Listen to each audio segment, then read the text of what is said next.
All right, good morning, everyone. Can everyone hear me okay? Well, welcome to Missoula City Club June 2024 Forum on Held versus Montana. My name is Dave Peppinger. I have the privilege of serving as chair of City Club Missoula's Board of Directors. Thank you all for being here. I know that we're going to have quite a few coming in a little bit late, so hopefully that doesn't disrupt a whole lot. City Club's mission is to bring people together to inform, inspire on issues vital to the community through public forums that encourage the discussion of new ideas and free exchange of thought. We have a deep commitment to civility and civil discourse, even when discussing challenging issues. Before getting into the forum, let me give some sincere thank yous.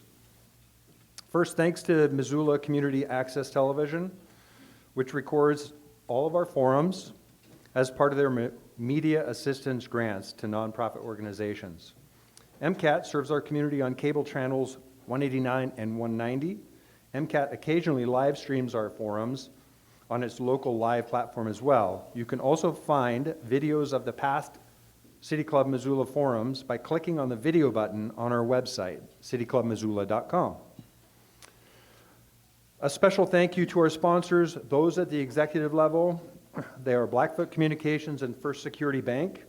Our executive level sponsors are key partners in helping to expand our audience access and public awareness of upcoming forums.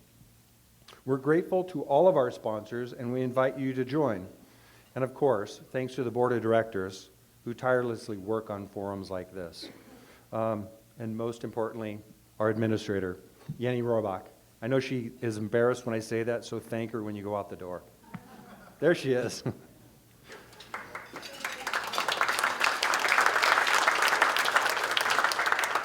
So our speakers for today are Michelle Bryan, professor at the University of Montana Law School, and Amanda Eggert? Eggert. She's a reporter for the Montana Free Press. Michelle is a professor, teaches at the University of Montana Law School, Natural Resources and Environmental Law program. Growing up in farming and ranching communities in the West, Professor Bryan was drawn to the fields of natural resources and environmental law. Prior to joining the law faculty, she worked in private practice representing a variety of clients, including local governments, private landowners, nonprofits, developers, and affected neighbors and community groups. She brings this diversity of perspective to her scholarship and teaching. Amanda is an environmental reporter for the Montana Free Press. Other outlets her work as appeared include in Outside, High Country News, and Montana Quarterly, as well as newspaper, broadcast, and radio outlets around the West. Amanda grew up outside of Billings and is a graduate of the University of Montana School of Journalism. She lives in Bozeman. We'll forgive you for that. With her husband and 2 sons. So without further ado, Michelle, it's yours.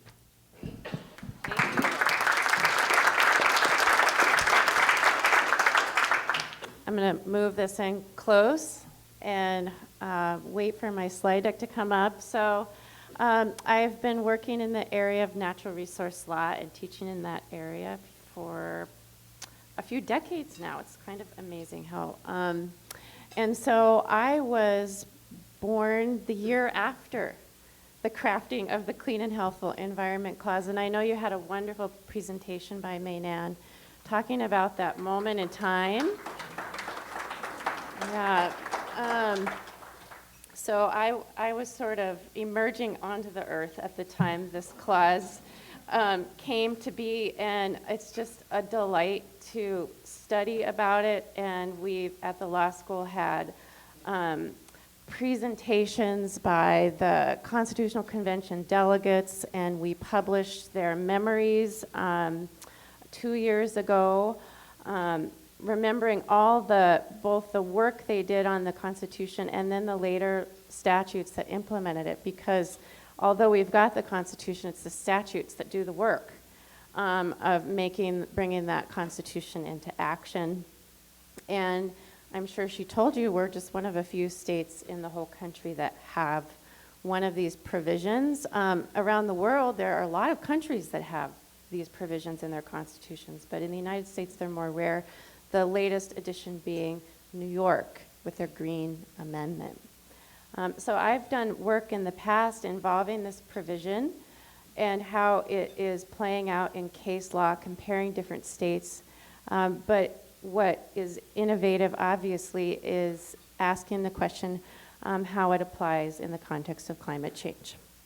And that's what the Held decision is about. So I'm going to watch my time and take you through a little background on this clause and the related environmental review statute that's challenged in the Held decision, and just kind of give you, I guess, the basics so that when Amanda talks about the story and what's happened in this case, it makes sense. Why are the parties arguing what they are? Because they have to fit their arguments within this framework.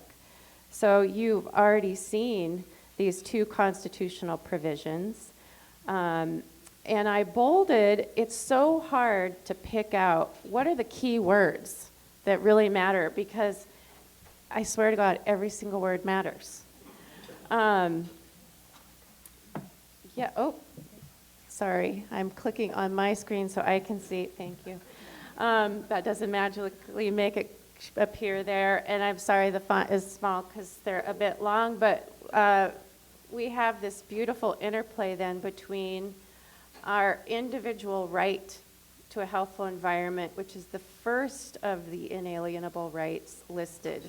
And if you keep reading, it also includes a little bit later down this, what we might call property right. You see, acquiring, possessing, and protecting property. I find this really interesting because there's this tension then between the ability to develop land and resources and the need to protect it. And I think it comes up all the time during environmental review. And it comes up even in the preamble of the Constitution, this right to a good livelihood, and the quiet beauty and grandeur of our state and caretaking of that. So it's a really hard job. And I don't envy the state agencies that have to try and strike this balance. And then speaking of those folks, right, then in Article 9 is this obligation. So we have this individual right, and then there's this obligation that the state has to, where it's clean and healthful, keep it that way, and where it's not, remediate it, right, make it better. And I bolded present and future generations because we have a youth lawsuit basically saying we are the future generation and those that come after us. And then that the legislature has to provide for this protection and prevention of the unreasonable depletion of our resources. So they have to protect this life support system so it's not degraded and prevent the unreasonable depletion of natural resources. And those words are important in the lawsuit. There's a lot of argument around what those mean, along with what's the environment, right? So they're just like every word has a lot of significance in this case.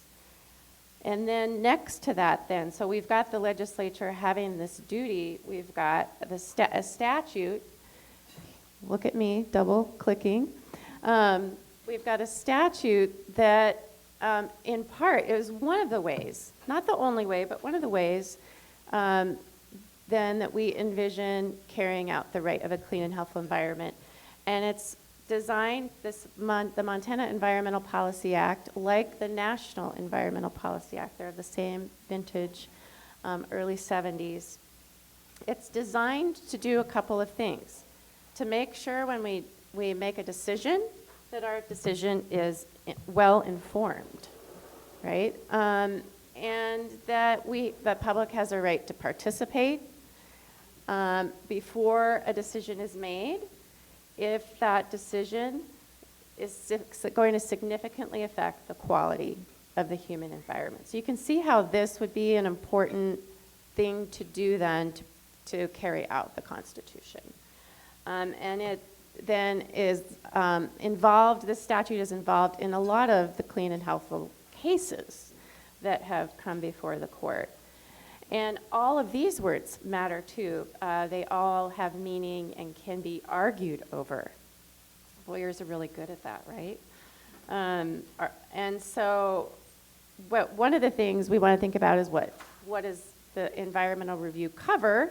And so some cases are about private actors that are doing something. Maybe they're asking the government for permission, maybe permission to develop an oil and gas well, put in a mine. And it's saying to this, whatever state agency that might be, you've got to then take a look at what are the impacts. So permitting private actions, or if the state itself is undertaking an activity, maybe they're doing their own project of some kind. And then, of course, there are activities that have been excluded. And then what do we mean by environment? It's really broad. Everything from the classic, like nature, animals, water quality, to even the aesthetics, how it affects our economy and our culture. And so all of those things are looked at whenever there's a significant effect. And that's where you hear these words like environmental impact statement or environmental assessment. It's part of this process. So one of the things that Amanda will talk about more then is how some of the legislature's changes to this statute changed environmental review, took the review of climate impacts off the table, and so the statute itself is being challenged as being unconstitutional, as not protecting the right to a clean and healthful environment. So there's this relationship between the statute that the legislature passes and the Constitution, which the court is charged with applying and interpreting. So you've got two different branches. There was also a challenge to the energy plan. So we can't leave out the executive branch, right? They have all their fingers in the pie.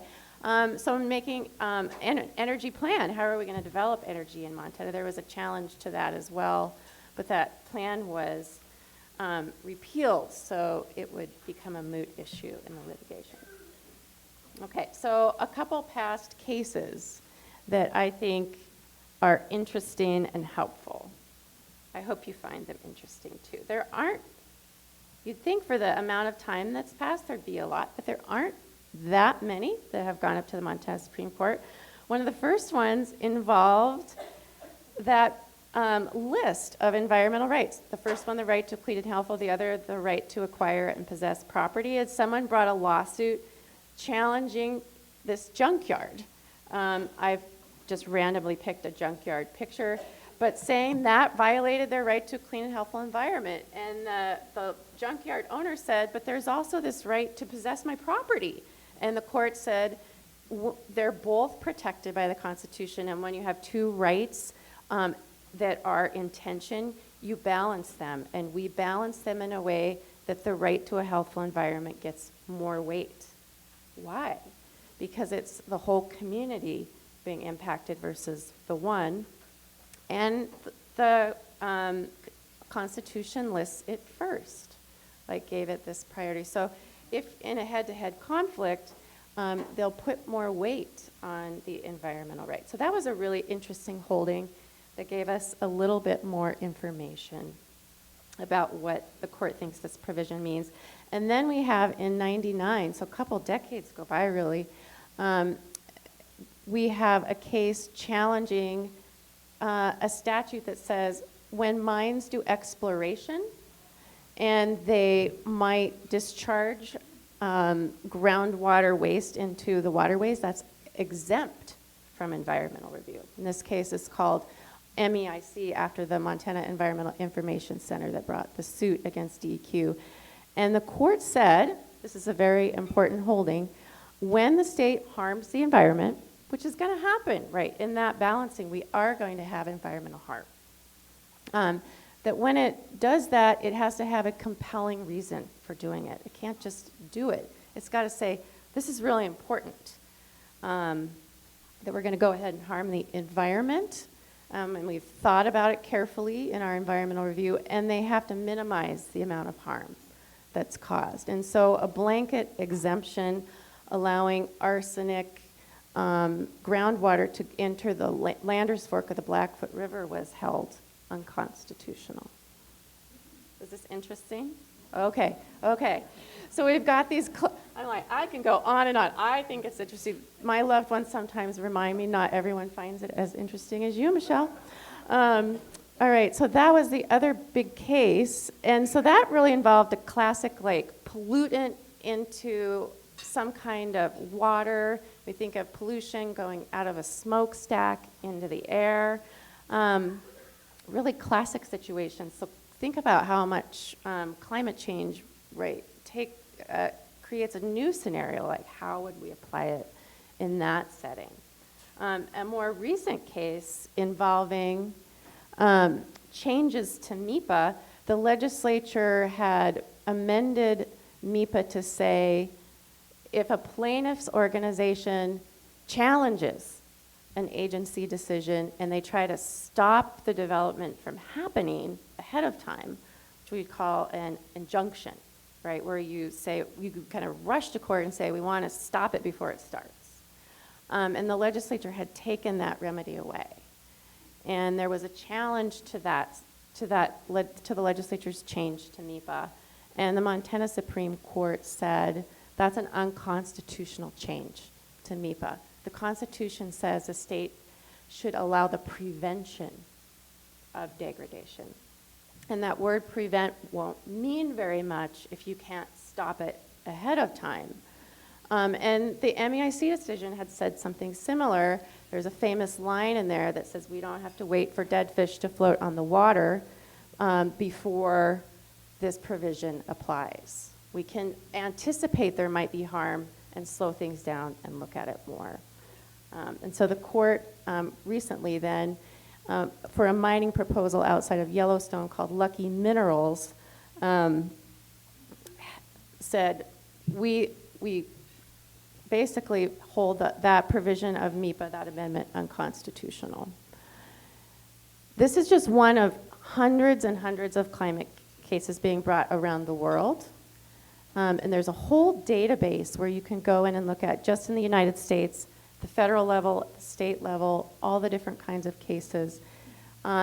Being brought in large part because of not great luck getting things done in a legislative setting. Right, you all know what I'm talking about, all the gridlock, right? And then globally, what's happening as well. So this is a really interesting database if you're curious, like what else is going on. But this case made it a long way. The other youth plaintiffs' cases were stopped at this stage called standing because the courts were saying, yes, we think that government is causing injury. We see that decisions government is making, that they're making, are contributing to climate impacts. Yes, we see that causal connection. And those are things you have to show as a plaintiff to get the court to hear your case. Like, we're the right kind of people to bring a case, we're suing the right kind of people. But the final question is, I see that I'm out of time, I'll briefly conclude. That's what we tell our students to say. Can the court provide relief? And in a lot of the cases, the courts have said, gosh, this seems like a legislative problem. We're not sure we want to mess with it. But unlike those other cases in Held, the judge found a way to find, I can provide a remedy without straying too far into telling the other branches what to do. And so the case went all the way to trial. So it's a pretty landmark decision, and I'll stop there. Thank you for your attention.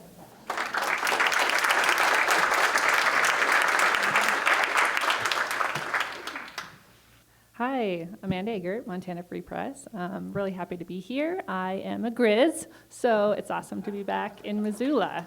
And I actually used to work just next door at Finn & Porter when I was in school, so that's quite fun too. Okay, I'm gonna lean forward a little so I can see where we are in the slides.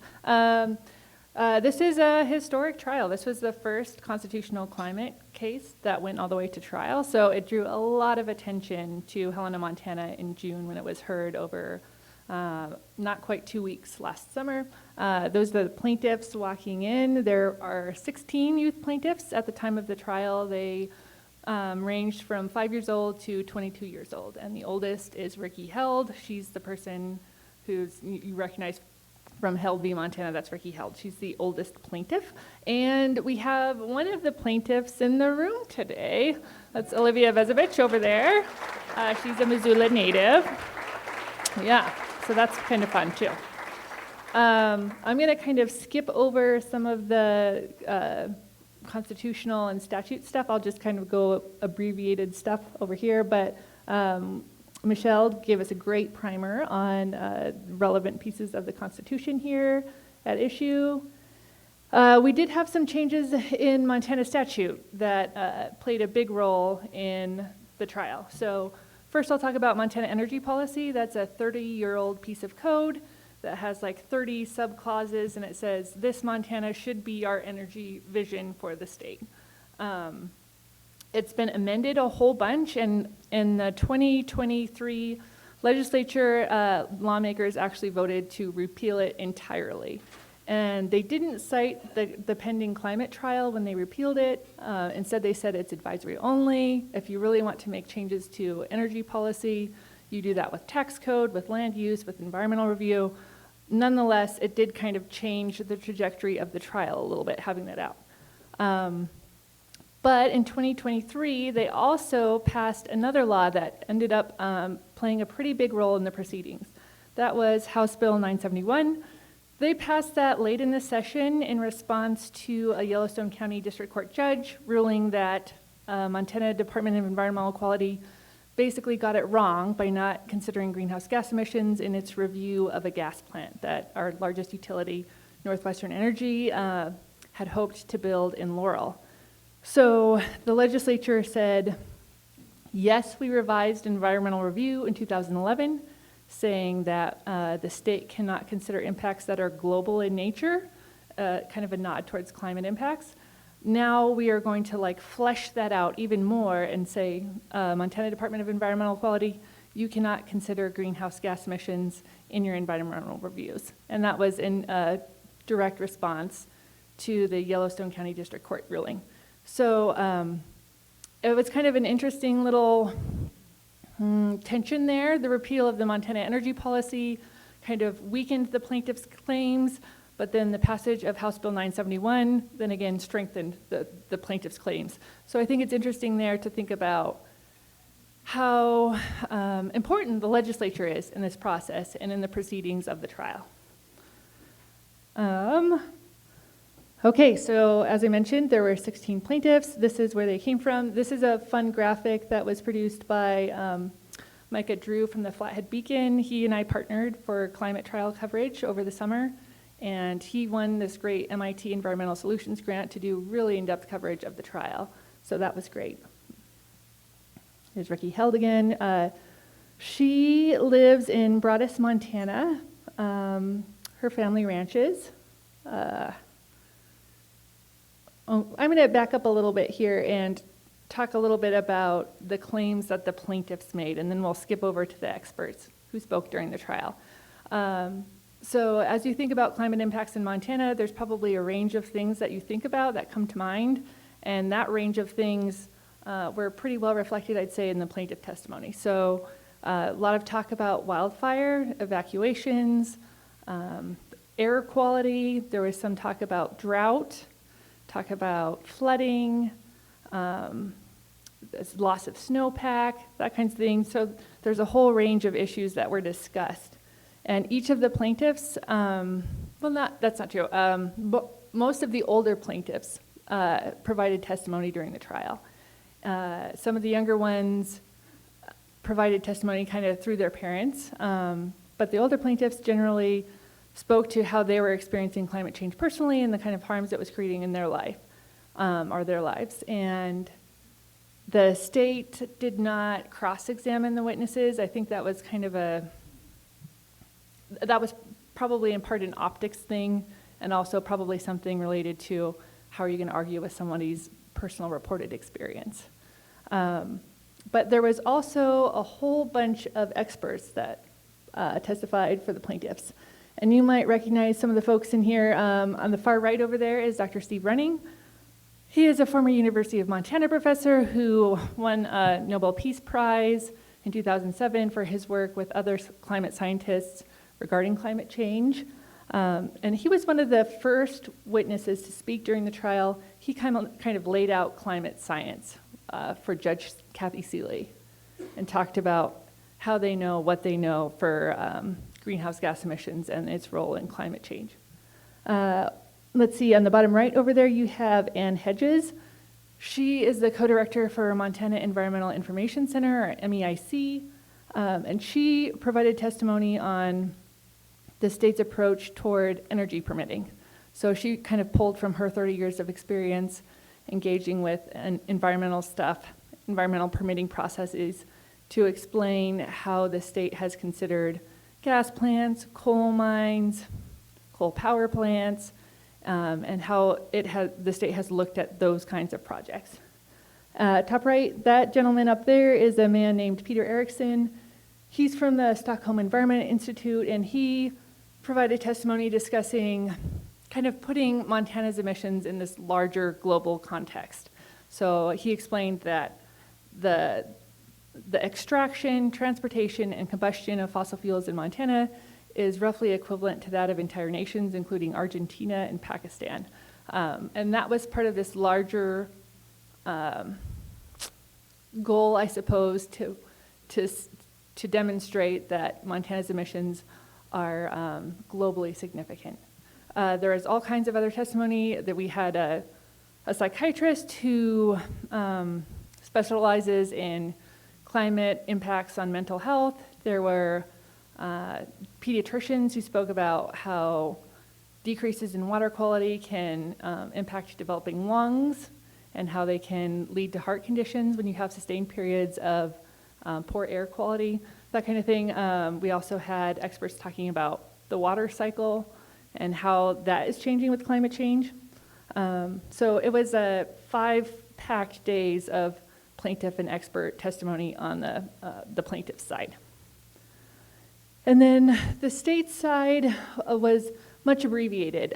We essentially had two department heads talking about how the Montana Department of Environmental Quality considers greenhouse gas emissions. And their arguments, we've got DEQ Director Chris Dorrington over there on the right, my right, your left, sorry.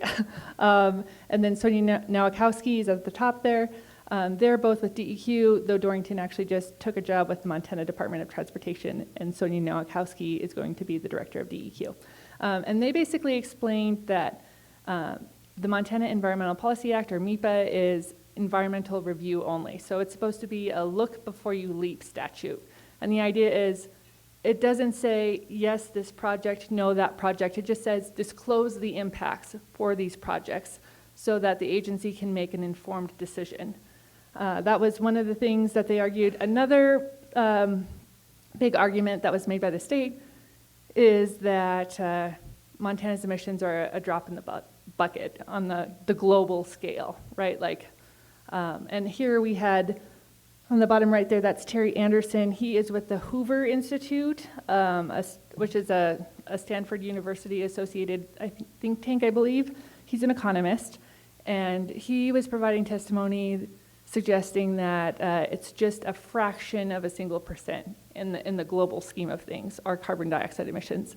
Evidently, there were some errors in his calculations, and Judge Seeley later said that she did not weigh his testimony in her opinion because she was concerned about the veracity of his calculations.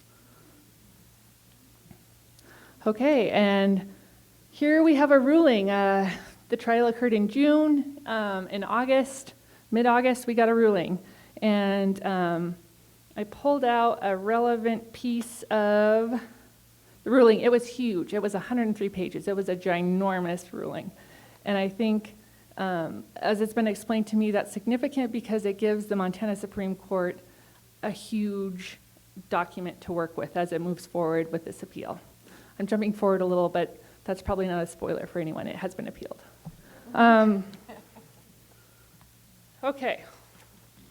So she says the state must either, one, have discretion to deny permits for fossil fuel activities when the activities would result in greenhouse gas emissions that cause unconstitutional degradation and depletion of Montana's environment and natural resources, or infringement of the constitutional rights of Montana's children and youth, or two, the permitting statutes themselves must be unconstitutional. So that's kind of a big deal. It says you have to review greenhouse gas emissions, and if your permitting statutes don't recognize greenhouse gas emissions, they're unconstitutional. Therefore, Montana legislature, you should look at revising those pieces of statute. As it's been explained to me, the ruling is a pretty big deal because Seeley has suggested that the atmosphere is part of the environment and therefore afforded protection. So that's a big piece of the ruling. There's some interesting aftermath as well, in addition to the appeal. We'll get there in a minute. Ricky Held was named, recognized by Time as like one of the top 100 change makers. She's over there on my left, your right. And then over there we have Eva Lighthizer. She is a plaintiff from Livingston who made US Today's, I think, top women of the year. I think that was also a list of 100 women. So that's kind of a big deal.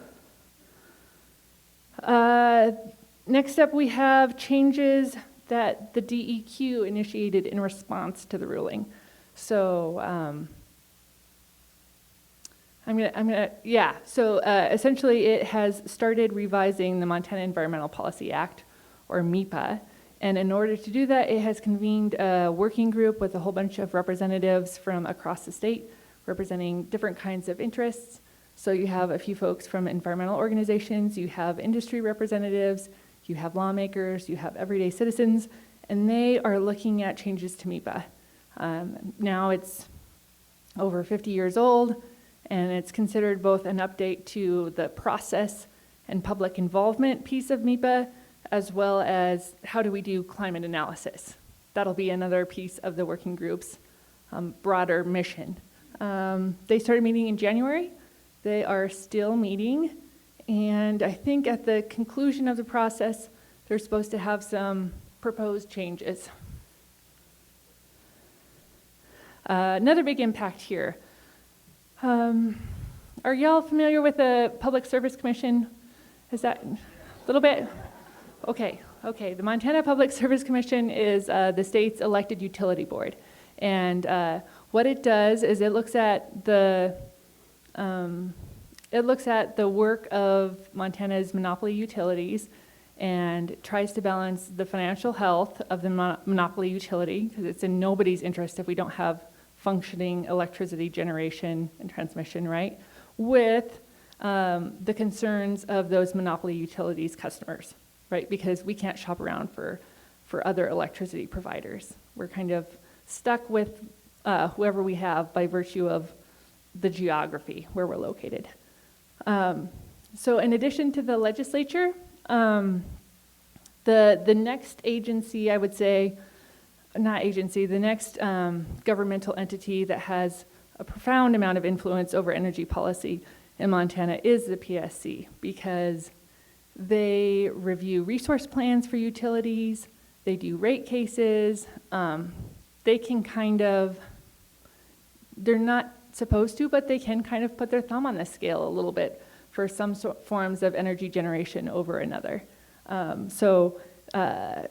There was a petition submitted earlier this year by, I think it was 41 nonprofits and businesses, and one of the plaintiffs for the case, and that was Lander Bussey. He was also one of the petitioners, and they said, hey, Public Service Commission, we want you to initiate rulemaking to start thinking about how you can include climate impacts in your work.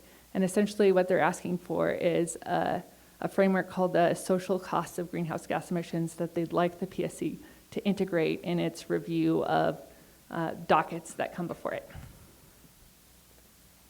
All right, that's it.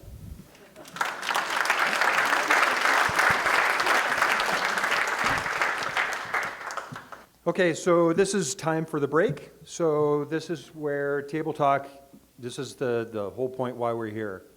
So for some of the new people, which we've got quite a few newbies in the crowd, here's some of the rules. So for the next 10 minutes, introduce yourself at the table, come up with a question, and then find an ambassador. They're the one at the table that's going to raise their hand, and we're going to walk up to them with a mic, and they get to ask the question your table came up with. So we'll do that for the next 10 minutes, and then we'll reconvene at 12:30. Thanks. So has everyone chosen their table ambassador? Whoever that ambassador is, raise your hand real quick.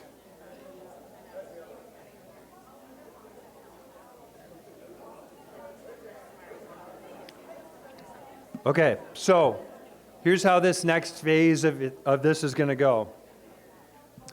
Please avoid making lengthy statements, okay? So as you can see, we've got a lot of people in the room. We're going to have a lot of questions. So what we need to do is get to those questions quickly. Please avoid long, lengthy statements. Please avoid autobiographies, things like that. So again, we are here for civil discourse. We're in a private business, okay? If anyone gets out of hand, which I don't expect to happen, we have a couple people that are bodyguards. Robert, raise your hand. Okay. He's got a mic. He's dangerous with it. So please keep it respectful, and so we can get through as many questions as possible. Now, we're going to have two people walking around with microphones. They will be holding the mic, so please don't grab for it. I know Sarah bites, so please don't grab for it. And with that, we will be back about 12:58. So let her rip. You're up. Hi, I'm Eden. I'm an intern with SG Long Financial, but the question we had as a table was, if held as affirmed by the Supreme Court, what kind of impact and effect does this have, not only on future rulings, but also historical rulings, and can it have a national impact as well? That's the same question all the journalists ask when they go home. It's a good question. Because there are other places with the same kind of constitutional provision, I do think those, the judges in those states are watching what Montana has done, and Hawaii just ruled similarly, that their Clean and Healthy Environment Clause requires review of climate impacts during energy permitting. So I do think the states are paying attention to one another, and that's partly why New York added the provision to their constitution. They want that influence in that body of law that exists out there. Other impacts legally, Amanda has already gone through some of the impacts, but legally, I think there are questions then. This is an energy case. And so there's some logical ways to implement environmental review by quantifying the emissions of an energy development. How many metric tons will be emitted? I think it will be interesting what other kinds of decisions affect climate in ways that are harder to put numbers on. And there will be cases saying the state needs to do more there, and how do they do it? So I'm actually working this summer on looking at places that have been doing it longer. How are they practically doing this review? It's not easy necessarily, but we have to figure out how to do it. Nope, that's great. Okay, so stand up and say your name. I'll hold it. Okay. Hi, this is Seda, socio-educator in University of Montana from Finland. Our question is, what is the ultimate goal of the court decision? Is one of the goals to end mining altogether and oil drilling? What is the ultimate goal? Thank you. Sure. Yeah, that's a great question. The plaintiffs in their case are trying to argue that that there are constitutional harms that they are suffering as a result of Montana's approach to energy permitting, and so they're asking Montana to revise their approach to energy permitting, essentially by reducing greenhouse gas emissions associated with electricity generation, which is, I think, the number 2 sector in Montana in terms of the amount of total greenhouse gas emissions in the state. I was kind of surprised to learn agriculture is actually number 1 in Montana, and I think transportation is number 3. But yeah, so broadly speaking, it's basically the hope is that Montana will decarbonize its electricity generation. Does that answer your question? Okay. Hi, I'm Jessica from Belgium. I'm also a Susie scholar. So we were actually wondering what the odds are that the appeal will overturn the decisions made in Held versus Montana.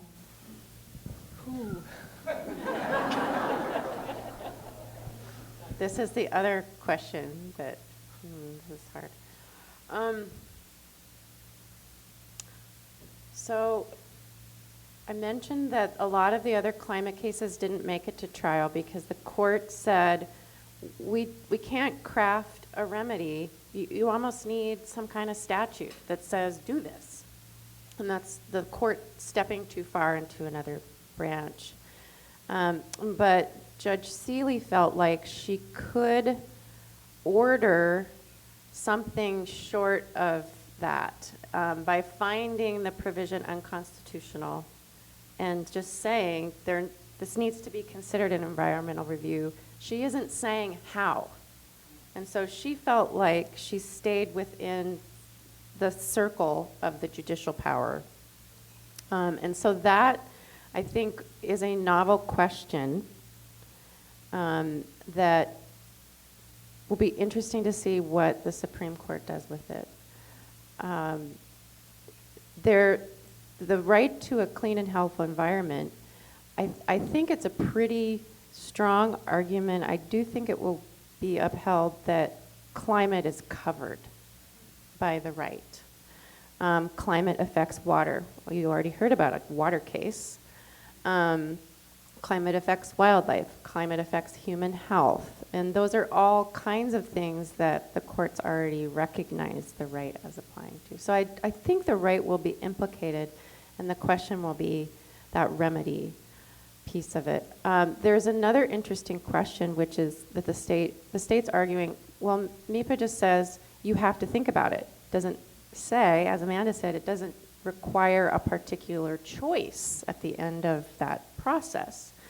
But the Constitution does require choices that are compelling and minimize harm. And so the Constitution requires more than NEPA. So it'll be interesting to see how the court will work with the statute and the Constitution. But a lot of the basis of Judge Seeley's decision is grounded in those old cases that I mentioned. I'm talking too long now. I'm going to wrap up there. I didn't actually make too much of a prediction, but I got close.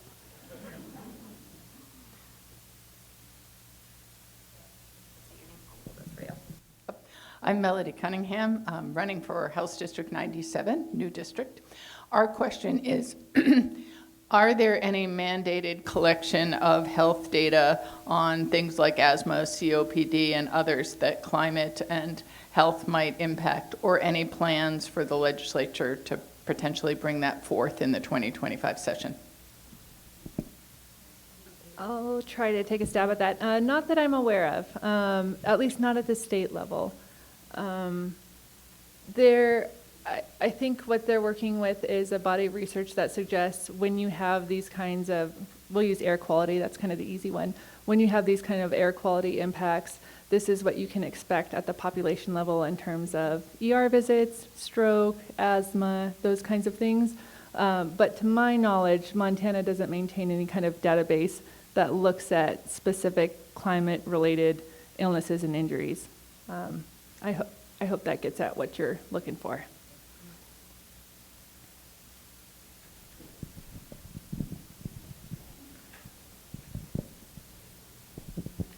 Hi, I'm Nancy Picard with Partners Hope Foundation, And our question was during the case, did they ever come up with a quantifiable number as far as what the state of Montana contributes to the pollution of the environment globally? And did that have an impact? They did. It is somewhere in my notes. Okay. 166 million tons in 2019 associated with the extraction, transportation, and combustion of fossil fuels. Like I said, that's roughly equivalent to the emissions of Argentina and Pakistan. And I might just add, most of this long decision was facts about climate. I think it's the most detailed case that I know of that I'm like, should I sign this to my students? I think they'd love reading 150 pages. But it is actually so detailed and well done as far as explaining the science part. And I think it's probably the best out there, is what I've heard even nationally from other professors who teach, that they're really impressed with that aspect of her case decision. Mm-hmm.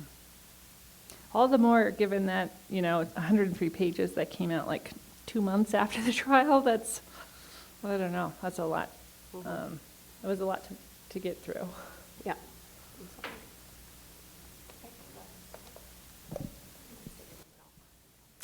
Mary Shihimo, shy and retired. Given that the Supreme Court cannot mandate legislation, what can they do to make a resistant legislature take meaningful action about climate change?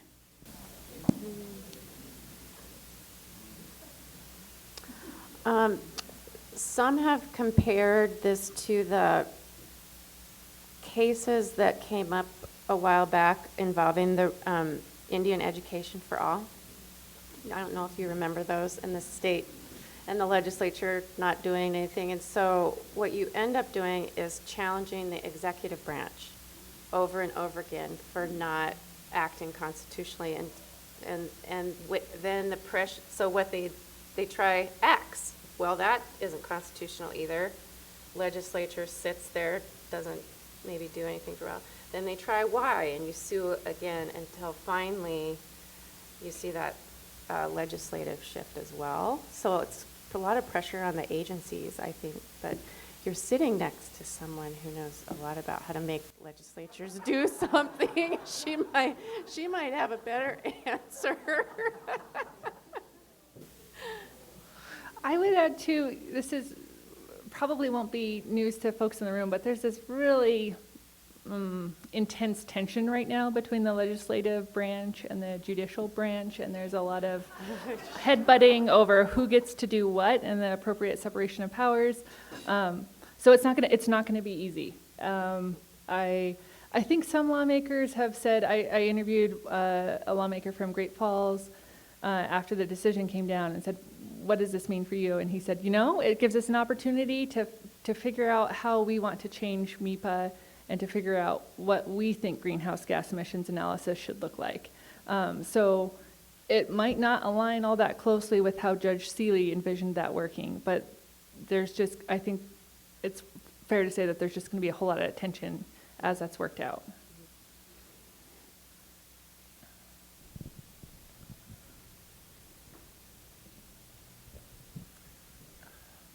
Hi, my name's Walter Stursberg, and I'm a lawyer, not in the environmental area. Our question was, how do you define environment? Particularly given the dynamic nature of things today, such as 5G, cybersecurity, artificial intelligence, those things, although they may be regulated or not regulated, are ultimately overlapped to some degree with our environment and have an effect on it.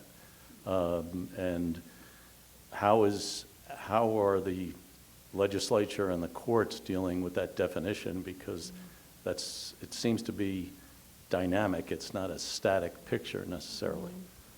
Yeah, I mean, contrary to some schools of thought, I think the law is dynamic. And so what it means does get influenced by what's happening now. I think there's an interesting interplay. MIPA, environment, is defined really broadly to include economics, culture, and is the clean and healthful environment clause and the word environment in the Constitution, is it that broad?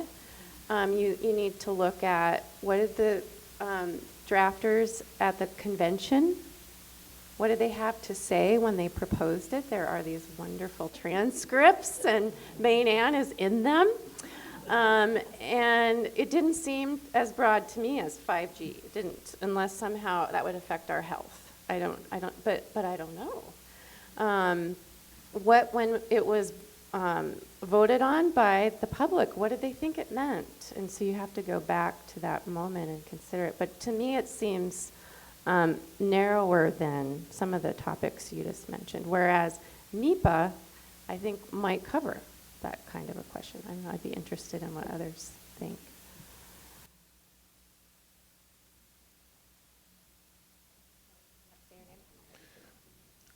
David Andrews from Missoula.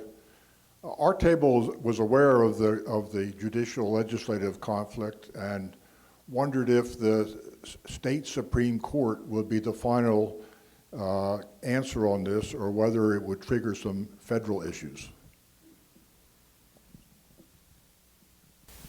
I think they're going to be the final answer.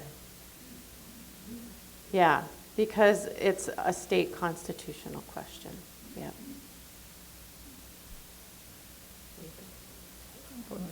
Amanda would like it to be appealed so she can keep reporting on it.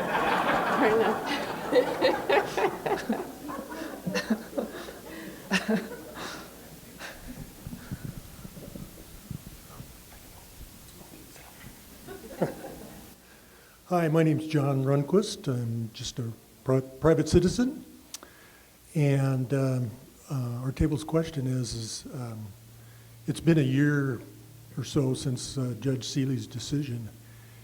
And I'm curious whether the state has issued any air discharge permits that involve climate gases.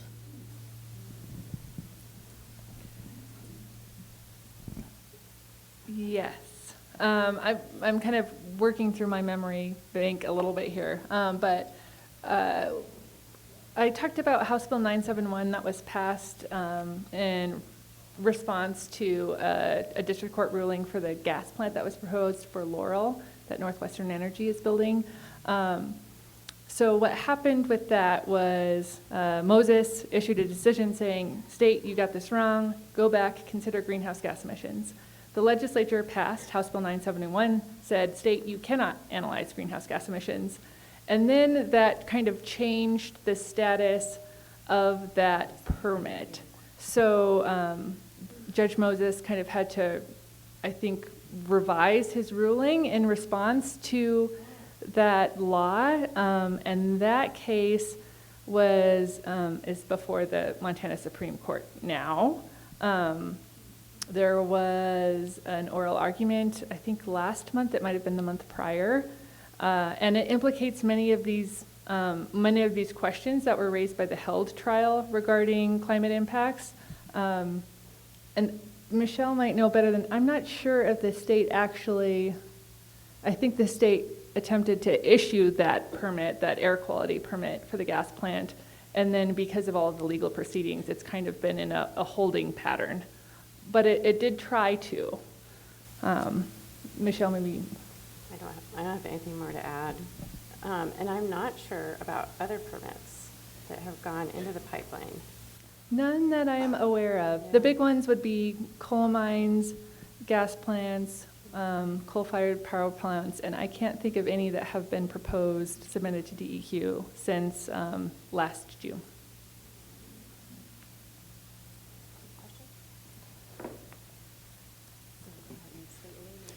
Yeah, Josh Elliott with DJ&A and a former student of Professor Bryan's.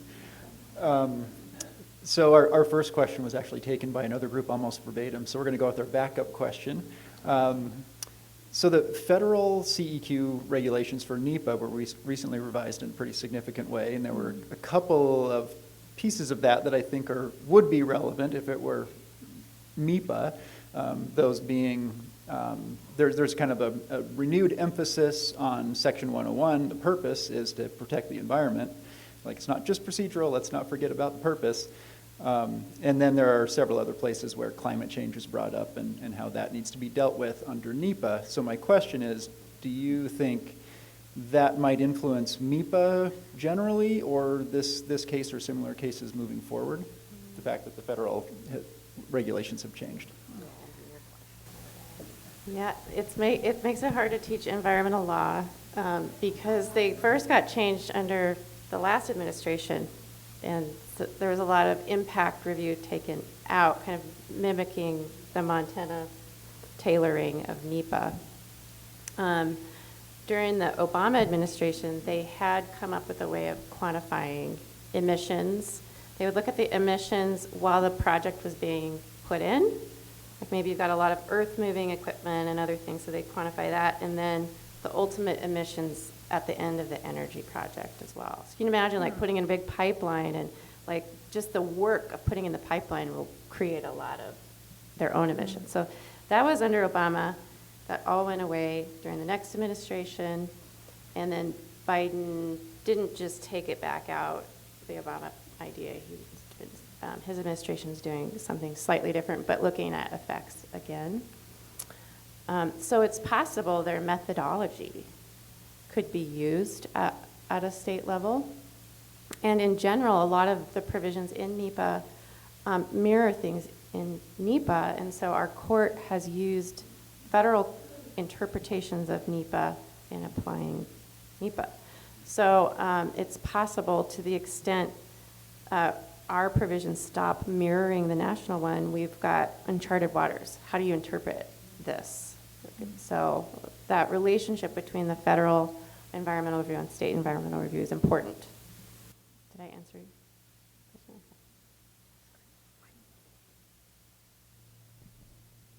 Any other questions?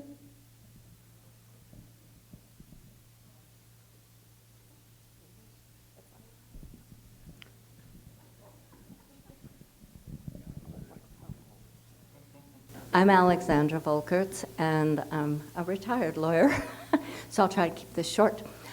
What effect does the PSC have, or do you know the current status of the PSC's approval of Northwestern Energy buying the rest of Colstrip? Ooh, good question. I'll give a little backstory for everyone here in the room who might not be familiar with Colstrip. Colstrip used to be 4 units. Now there are just 2. The first 2 were operational around 40 years ago, and now we're down to just 2. Of those 2 units, there are 6 co-owners. Northwestern Energy is kind of the only one that is, it's not actually based in Montana, but it provides power in Montana. Northwestern is a South Dakota-based entity. The others are utilities on the West Coast, in Washington and Oregon. And the reference there is that Northwestern Energy is trying to procure an additional share of one of the generation units to expand the coal in its portfolio. That is something that is slated to occur, I think 2025. I think January 1, 2025, Northwestern will double its share of Colstrip.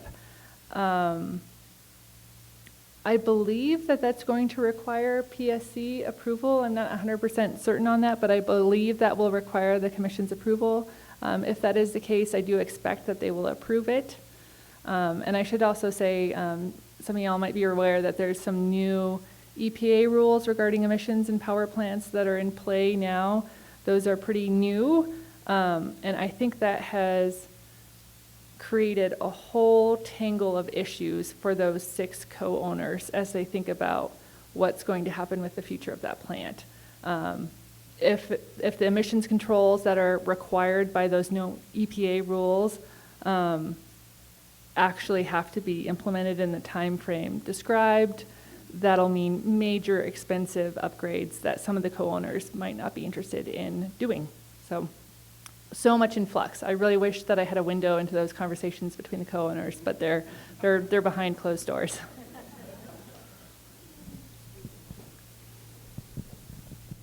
Hello, I'm Deb Knight from Missoula, and my question, or the table's question, and all these teachers, it's like so great to have all of them from these different countries.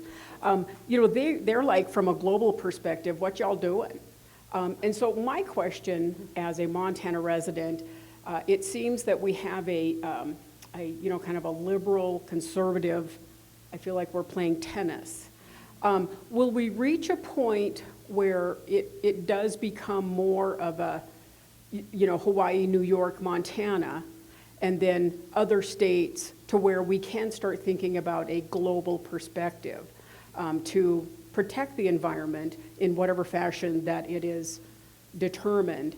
Is this helping that, do you think? Or if, say, it's overturned on appeal, kind of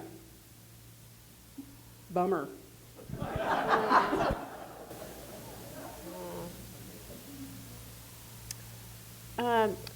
You may remember under the Obama administration attempts at doing a clean power plan. And that was sort of like, you have to have some interstate features to regulate at the federal level, but that would make things more uniform. And a lot of states challenge that, the pieces of it that applied to the cleaning equipment of emissions. So the power plant stuff back in. So to me, it would require some kind of federal approach to make it uniform across states. The problem was the way the current U.S. Supreme Court reads statutes is that they look and say, we don't see the words climate change in the Clean Air Act, which was passed in 1970. We don't see it in there, so we don't think you have the authority to do it. So they're reading authority in a new, kind of more narrower way. They're being stricter about. If Congress didn't give you those specific powers, so that's why there's this give and take between federal and state. But I think if they can figure out a federal solution, even under those laws, they give states a lot of flexibility about how to implement them. So, I will say, too, that there are quite a few states who have established targets to be net zero. I think 2035 and 2040 are the numbers that come to mind for Washington, Oregon. Minnesota has some. Montana does not have a net zero emissions target, but there is, I think, a fair bit of range within how states are thinking about climate change and what kinds of targets they want to reach, or if they'd rather not put any of those into a statute at all.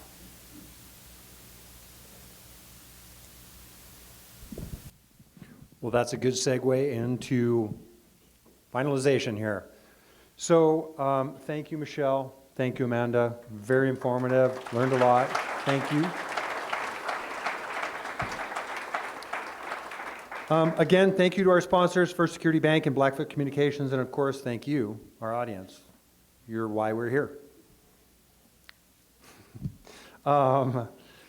We're currently still working on the July forum, so please check back on that one, and we will post it on the website.